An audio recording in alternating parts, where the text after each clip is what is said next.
So we're also going to go over a couple different ways to create specific textures, non-fabric textures. So we're going to do this one, which is a rusty lock on like an aged wood. I think that these more aged, more weathered textures are often the ones that are a little harder to create. They're also a little bit more fun because they have more colors, more tones working underneath them. So we're going to start with the lock here. Begin by working light to dark. So first things first, we're going to do kind of a soft wash of a yellow, leaving lots of white behind. Pure white for highlights, but also so that other colors can take and kind of change depending on if they're over the yellow or over the white. They'll be more bright or they'll be more saturated. We're trying to create the feeling of organic chaos, essentially, which is what rust is, without losing the structure of the thing that we're working on.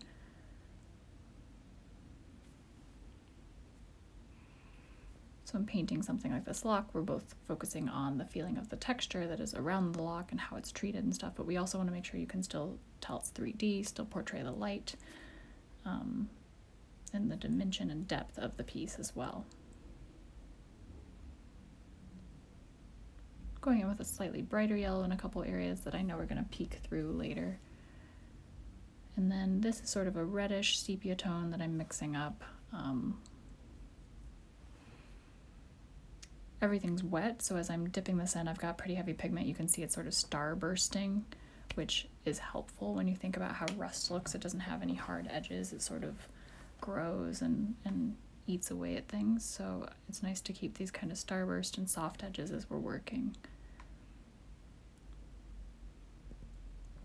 Now we're not being too precious about this underlayer because we're going to put very fine salt over it, which will do. It's such a fine salt that it's pretty much almost just sand, but you can totally do sand washes, which I just don't have sand on me, to help create kind of more randomness, to create more of a texture that you're working on top of as we move forward. So this first wash, modeled wash we're doing, we are starting to find the shapes and identify the shadows and things, but we're also creating just texture to build on top of.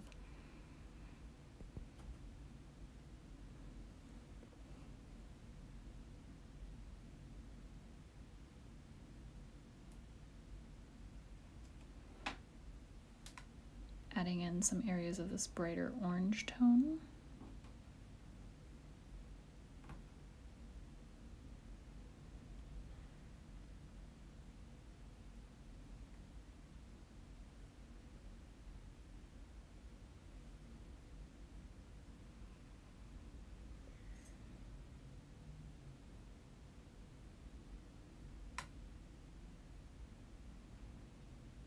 So I'm keeping my fingers a little further back on my brush also, which helps my hand be less regular in making patterns.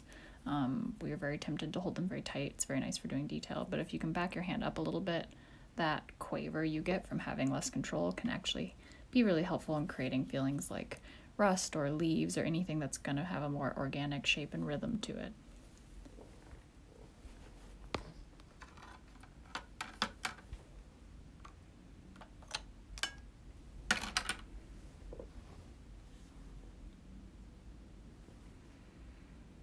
This is a very maroony brown that I'm adding in. Rust has so many colors in it, so make sure you have a nice reference to look at when you do it. That you're like, this is the type of rust I want on the type of metal, because it does depend also the oxidation of the metal that it's on top of. But mostly we can just sort of mimic the colors of our research image and apply them to whatever shape we're wanting to age up. So you can really see now how the starbursting of these like densely pigmented little dots I'm making are. They kind of are nicely growing and creating their own shapes.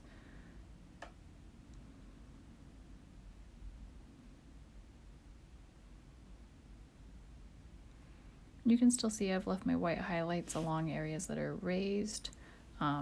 Rust is not very shiny, so it doesn't have a lot of highlight to it, but we do want to keep those for the shape of the actual piece. Maybe that's areas like it's worn off, there's a little bit of the original metal showing through, and it helps us define the shape of the thing overall.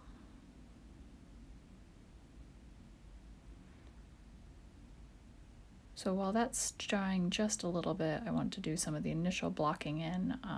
This is on like a really worn wood background, so I'm just adding a couple of the basic shadows so I remember them as I'm moving forward. On this one today, we're going to bump around between a couple different textures all on the same page so that you don't have to like wait with me while they dry. But that's also how I work in real life, where if I can do one section and wait on that to dry and then go work on another section, it means that you aren't wasting as much of your time.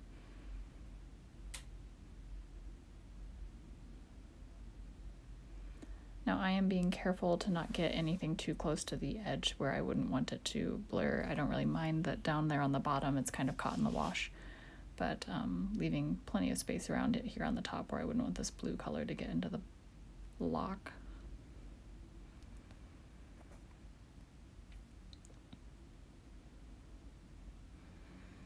As I'm watching the pigment continuously spread in the wash, so it's been settling while I was doing these other things, I'm realizing I'd like a few more bright yellows, so popping those in. And then instead of walking away and letting this sort of dry as is, because as you saw, the pigment will keep moving, and I'd like even a little bit more modeling and texture in the piece, I'm going to get very, very fine table salt or sand. And I'm just going to pour it over the thing, sprinkle it over the thing, and let that dry completely. It has to be entirely dry before you return to it. So this won't really create that, the salt is not very dry because it hangs out in my studio, but also it is so thickly packed that it's not going to create that starburst effect that you think of when you think of salt, but it will create some underlying texture. So while that's drying, we're going to hop over and do a little beginning of our marble post over here. So with marble, things you want to think about, it's got those like veins running through it, but they're very soft edged usually. So I've coated it with clear water to start with, and we're going to do a couple just different, marble has lots of different colors too, so find a research image you like, but just a couple different neutrals. In marble, the veins and textures and washes all tend to move the same kind of direction with a little bit of like random smearing in between, but for the most part. So by pre-wetting the paper, you can see that everything's just softening on its own so that you don't have to work so hard at creating soft blends. They're just sort of doing it for you. So that was a gray. I'm adding a little bit of a blue for interest and detail, and because it'll come across as deeper. Now I've lost a little too much white here. I'd like a little bit more white back into my marble. So what I usually do for that, once I'm done adding a couple wash passes,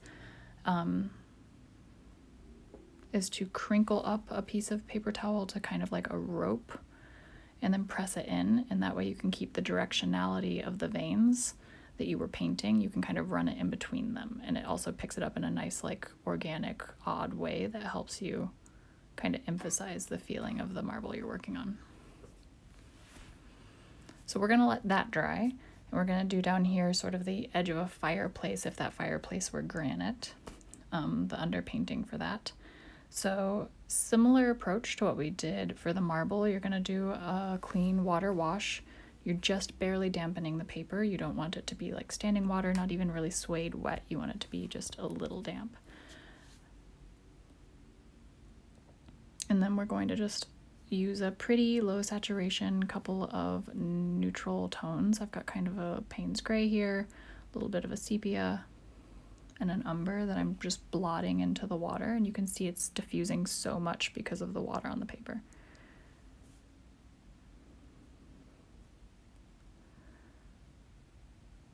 Now, the more I would let this page dry, the more stark these dots would be. Right now it's very wet, so they're very expansive. Go with that one. And then while it's wet, we're going to put some, pick up a couple areas so we don't lose our whites. And then we're going to use large kernel salt, which should create a little bit more of an effect.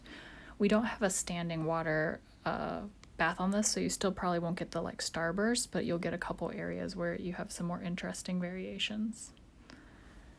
And then I had like a few darker shadows and also for things for my salt to pick up, so I'm adding a couple little things around them. Then we will wait on this whole page to dry. So this is sort of the basis of 3 different textures right now.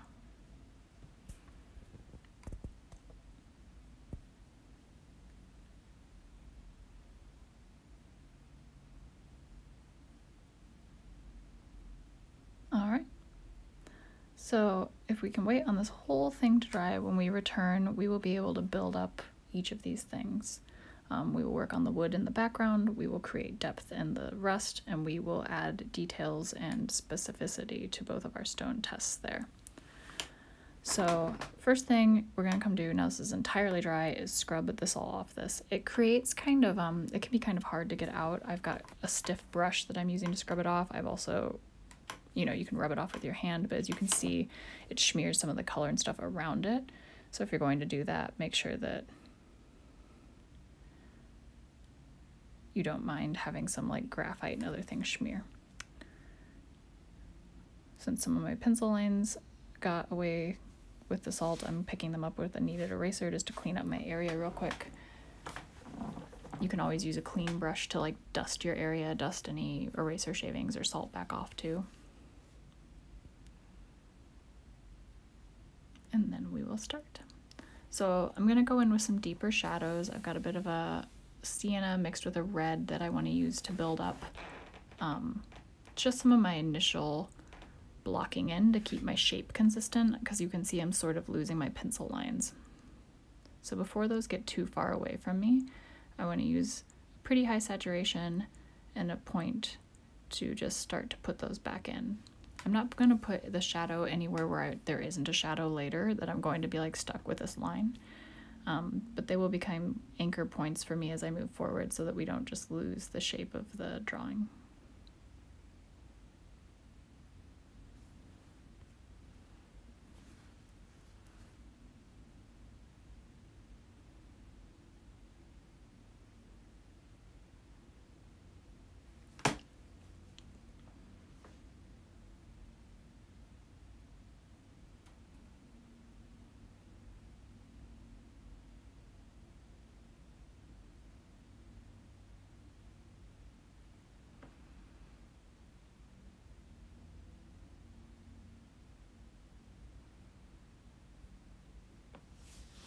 This also helps establish what our deeper shadow colors are going to be and how deep those colors need to go so that this doesn't stand out as much. So we're going to do a bit of dry stippling. I've picked up the same color on a dry brush, and I'm just using, like, it's a fan brush so it has kind of a rough edge, and I'm using it to just sort of dab color lightly onto the paper. No brushing back and forth, right? Just sort of stippling it in with the edge of the brush. Switching to one that has a finer edge to it and also a little bit more control to create different size stippling within the piece.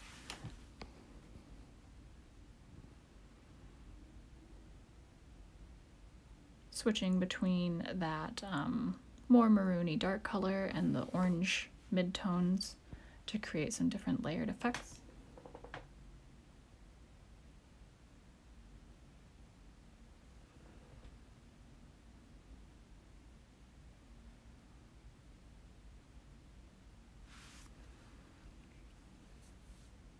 A lot of the colors that I'm putting onto this would seem super bright out of context, but you can see as they all layer up that they do create kind of a harmonious feeling of warmth and rest. But it's like a very bright yellow, this bright maroon, an orange. But those touches of sepia kind of mix through all of the different layers also and mute them and tone them. So just remember that as you're mixing, you don't have to always mix to the medium tone. You don't have to mix brown because it's brown. You can use lots of different colors and layering to get there, and you'll end up with a more effective painting that has more layer and more depth to it. I'm using a bluish purple to deepen just our very darkest shadows, like the actual keyhole on the lock.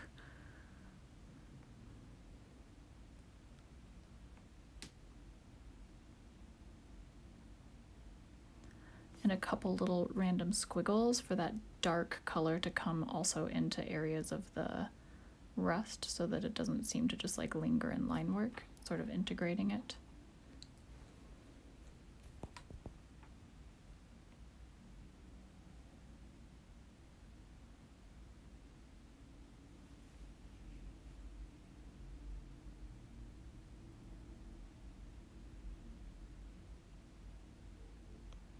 Also using that same dark purple color to add the shadows and dark around like the little nuts and bolts that are on the piece.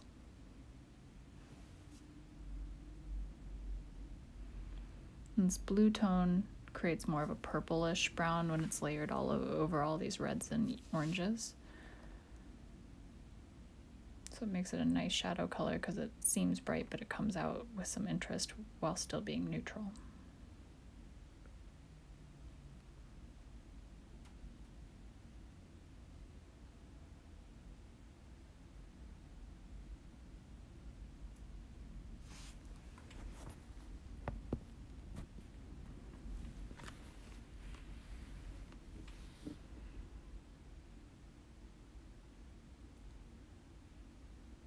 Going in with sienna and doing some local color, so in areas that it just seems that's too bright, overall just doing a thin wash over it to kind of marry all the different layers underneath it, like that center area or just along this back edge, so it doesn't seem too light overall.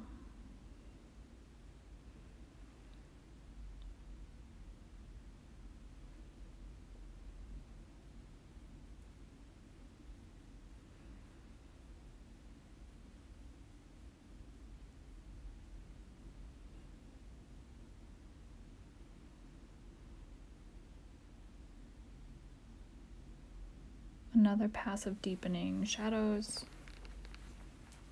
and creating more than just line work to create like areas of actual value.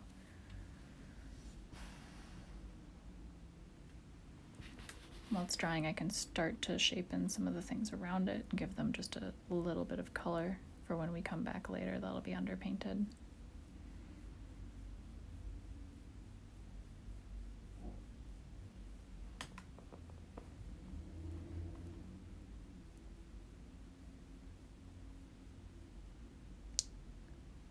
Great, so it's a nice spot to leave that one, and we're gonna move over here while that's drying down again.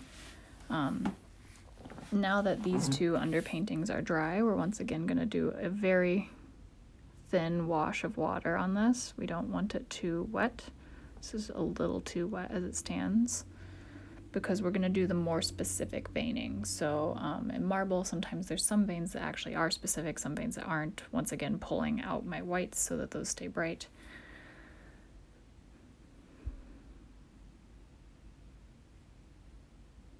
Marble has this directionality, so we're going to use the point of our brush. We're going to use kind of a brownish, paintish color, Payne's grayish sepia tone. You can see it's still blooming, but like because it's a higher saturation, it's certainly a little more present than what we did before. And some areas are drier because we blotted them with the paper towel, and some areas are wetter, so you're getting a variation in how the line reacts to the paper. If something looks a little too stark, you can go over it with a damp brush and kind of soften it.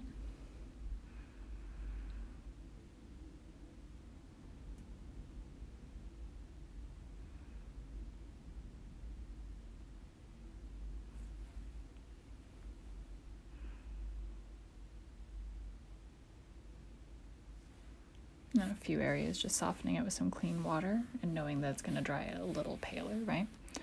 So for the granite corner here, we're still going to wait on that area to dry. It's not quite ready, so we'll hop over and do finishing touches on the lock. Since there aren't really bright highlights on rust, I like to use a colored pencil to do some of the fine detailing because it's not going to be as bright as the page. It's just going to be like a soft difference. So it keeps it kind of worn in the same way that the rust edges would be. So using that to pop a lot of our details, to bring in some more of the specificity about the actual shape of the piece, to bring out these little bolts or nails that are showing at the bottom.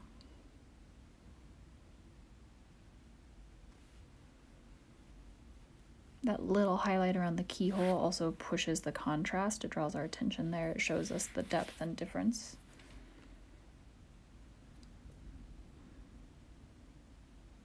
Doing some loose scribbles with the white also marries our line work into the same areas where like maybe the raised parts of the rust would catch light. If you're using colored pencil, I like to make sure I keep using it in the way that the light bends over the thing. So instead of going across that hoop of metal at the top, making sure I'm following along with it. Taking a pen and doing just a couple fine details to touch up some sharper areas to define edges. Always pushing contrast, so some areas need to be really dark, some areas need to be really light in order for it to be interesting to our eye. And then some areas having more chaos and organic feeling, and some areas feeling very specific.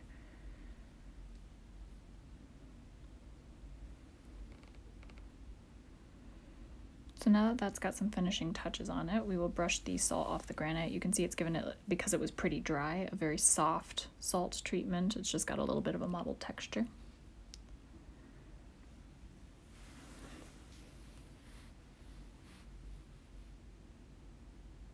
So for granite, what we're going to do is make it slightly damp with very clean water, and then we're going to do a little bit of the flicking of paint onto it.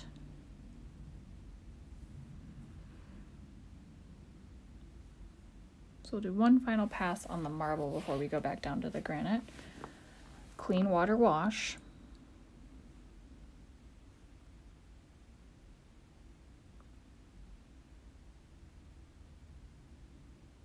And then another veining color that's maybe a warmer tone, but keeping it fainter, not as high pigment, and also drier, so you get these finer, thinner lines. This one will not feather as much, so that we have some different, always creating different layers, some things being more soft-edged and some things more hard-edged. And that's just determined by how much water is on the paper and how much water is in your paintbrush, right?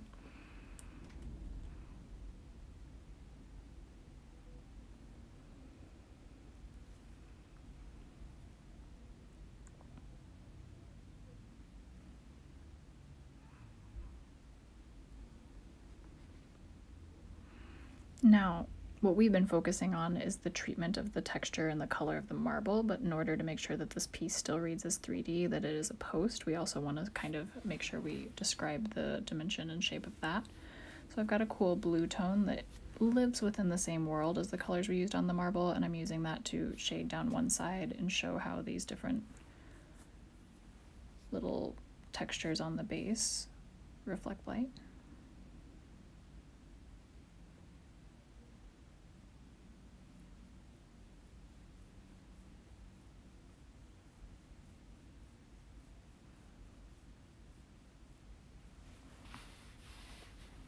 And you can see we've sort of left a more pure white down front that almost looks like a highlight in the marble just naturally.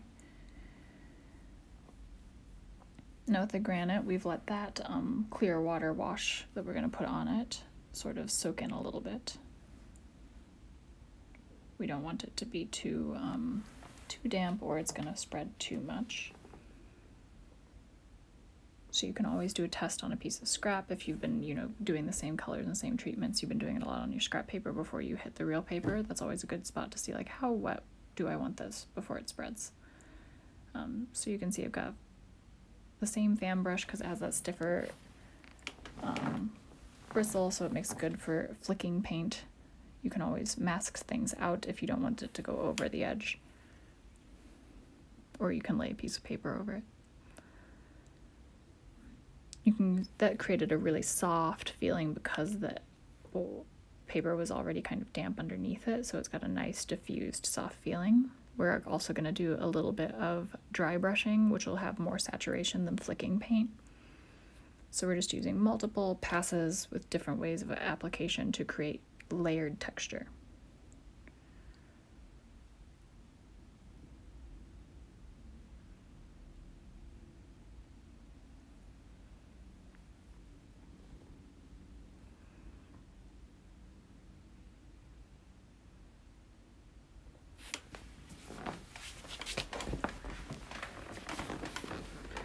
So I have a little bit of white or gray watercolor that I'm just using to add a couple different highlights. we waited for it to dry a little bit in between that because the white is already going to diffuse on its own, and we don't want it to be too wet when we're adding these very specific little details.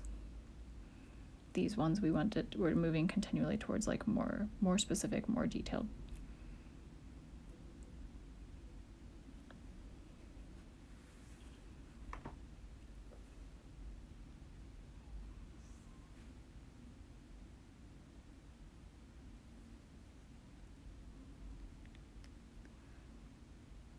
Much like we did on the pillar above, we also want to make sure that we are including shadows and references to the actual shape and depth of the piece, not just the texture of the thing we are describing.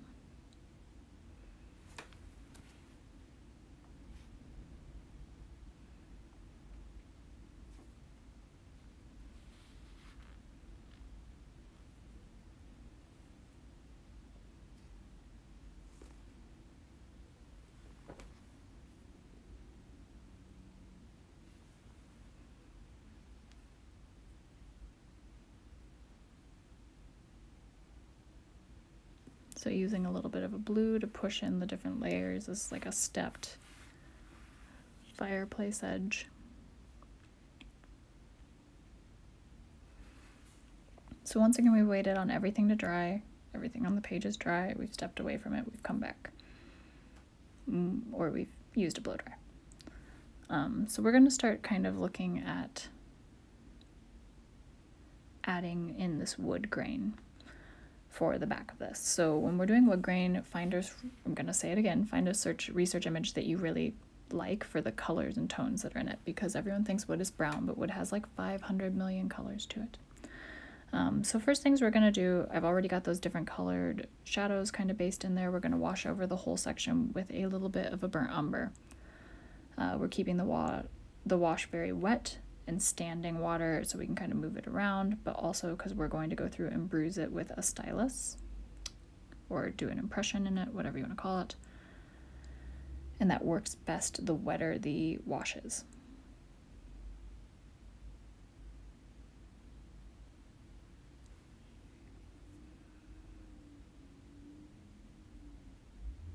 So I'm using my biggest brush to keep this wet as long as possible, and also to get it covered as quickly as possible. So this is my stylus. I'm going to use like a dental instrument I use for carving. Instead of doing it point down, which would scratch the paper, we're doing it like flipped, so it's just like pushing into the paper. So I'm not actually scoring it, I'm just pushing into it. You can see the wetter the wash is, like up in this top corner, it really works very well to create some line work within it.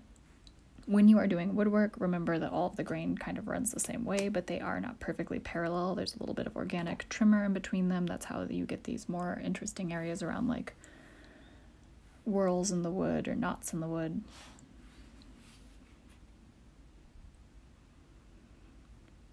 Some people use this with different colored washes as the only way that they create the grain of the wood. I like to use different methods so that there's like a variation in the thickness and the quality of the line. So this section, the older wood is, it tends to gray out and actually cool in tone. So this is like a very weathered barn wood. That's why it has this very rusty lock on it, I guess. So I'm using a thin layer of kind of a cool grayed out blue to wash some areas so it feels a little bit more weathered and less warm.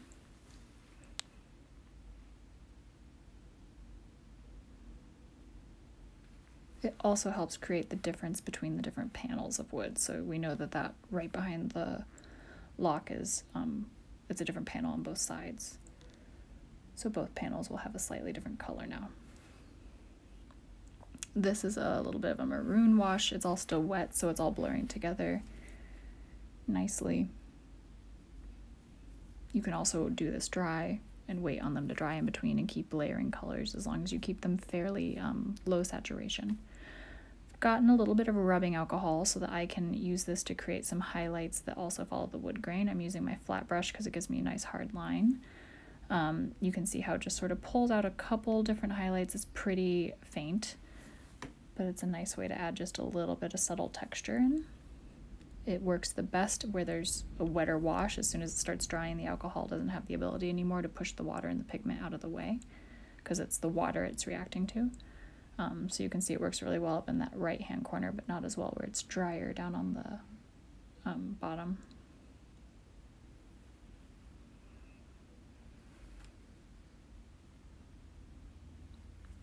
So we'll let that dry for a second, we'll come back. So now we want to start really bumping in the shadows and making sure that we have that side of our contrast, right? So the shadow in between these two planks, since that's what the lock is holding together, we know it has to be very deep in order for there to be that much like depth of space in it.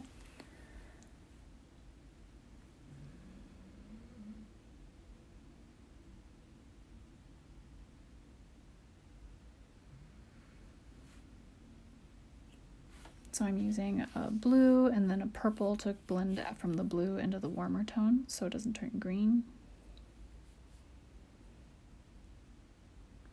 I like mahoganies and yellows and ochres and oranges and sometimes greens and a lot of blues for my woodwork. But it just depends on the type of wood, what type of stain it was, how long it's been outside, is it sun bleached. So these are all things that you would want to find research images for because then you can kind of reference the color, but the technique will be similar.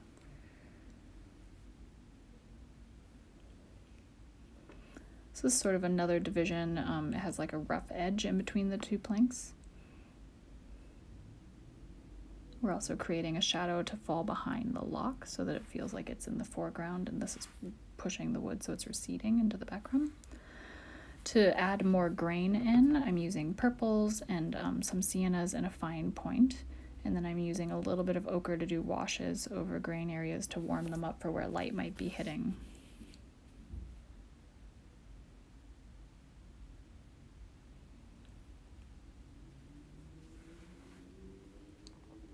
So you can see that there's a lot of different colors and different layers when you're building up really weathered wood.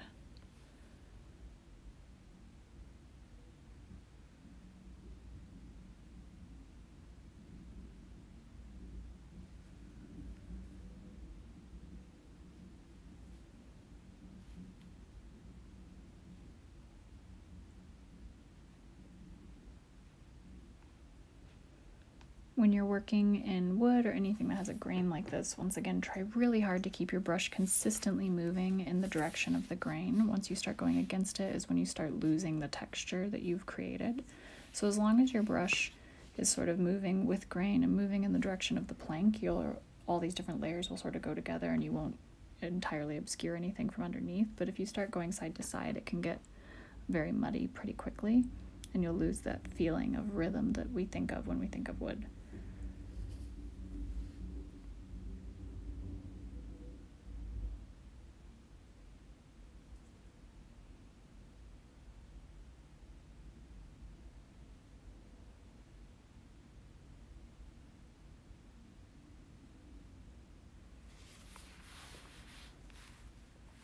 So we will let those underlayers dry before we do another detail pass.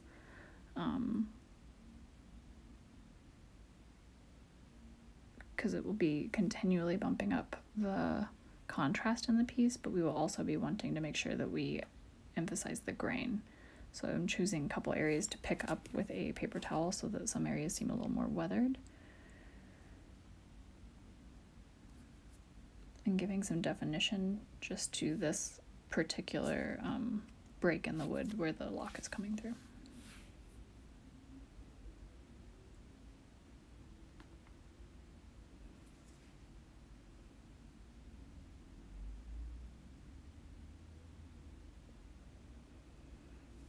So we're gonna move over and do the finishing touches on these guys, which just means that it's now ready for us to be able to add some more line work back in to change the saturation of the surrounding and background.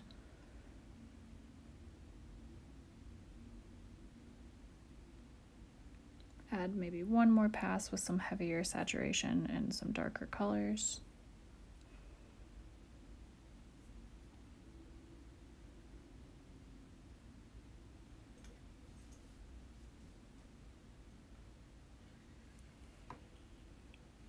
Once again, add the shadows for the different layers so that we can actually see that this has depth to it.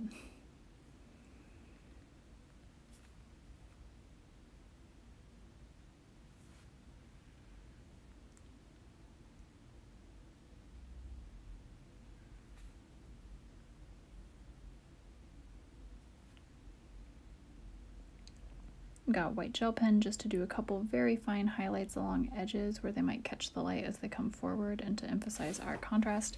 And then using it to just kind of in a scribbly motion, little chaos motion, to add a couple little flecks of lighter colors in the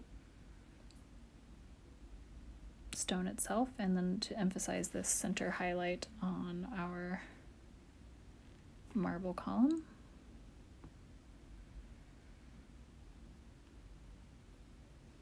And to add even more depth to our shadows on the marble column, I like to add a little bit of pencil work for things like this. So now this is dry enough for us to hop over and do our final grain lines. So I have a sepia color. I'm using a very fine point of my brush and a pretty high saturation level, keeping my hand moving continually with it, allowing it to have some tremble and irregularities. You can see over here that if you sort of allow it to be continuous, but maybe there's a knot in the middle and then they go around it and they meet back up.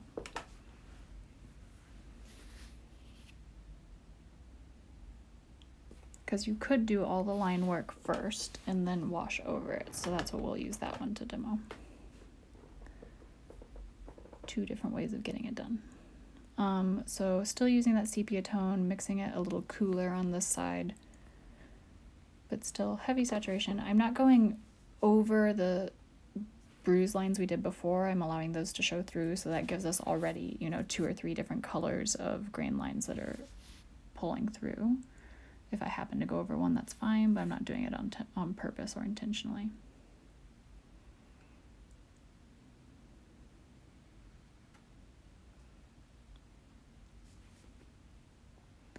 I'm mixing kind of a bluish grain line color also to help add in grain lines into our shadows, but also to pull through in some of our outside areas and make them seem a little bit more cool toned or weathered and add just another layer of interest.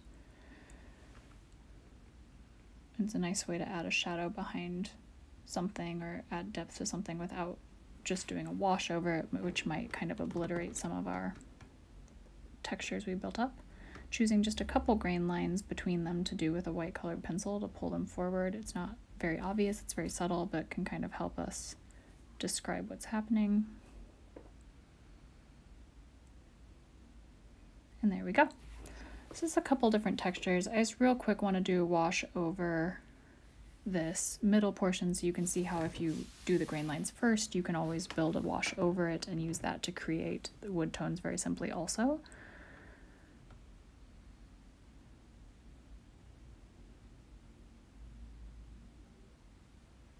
And then you can pick up areas to create some variance. So it's just whether you want to work in which direction. User's preference. But those are some nice different textures that you can use and apply to your scenic designs or prop designs.